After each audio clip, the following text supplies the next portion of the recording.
एवढे असायचे, माझं त्यांचा काहीही रिलेशन नाही, तरी सुद्धा मला माझ्यावर एवढं प्रेम करायचे, मला एवढं त्यांनी मदत केली. आणखी हे जे बघून मला पण असं वाटायला लागलं की आपण आयुष्यात आपल्या समाजासाठी काही करायला पाहिजे. आणि म्हणून मी त्यावेळीपासून ठरवलं आणि त्यावेळीपासून मी ज्यावेळी नोकरी लागली तेव्हापासून माझ्या समाजासाठी फुलना फुलाची आर्थिक पातळी हे मदत करायची किंवा आपल्या समाजाचे लोक असतील त्यांना जिथं होईल तेवढी मदत करायची असं मी करत आलो. आणि या बोर्डिंगमध्ये मी एक टर्म राहिलेलं आहे. त्यावेळी ते जेवायची सोय नव्हती. मी चांगल्या हायस्कूलला समोर शिकलो म्हणून मी स्वतःहून बोर्डिंगमध्ये गेलो.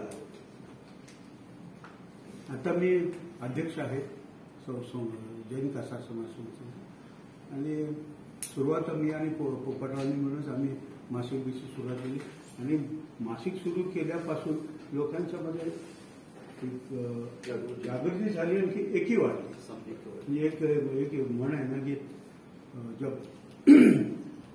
तोप नाम का सॉरी मराठीमध्ये अर्थ असा आहे की तोप जर काम करत नाही तुम्ही जमिनीची उचलू नका, तुम्ही लेखणी उचला.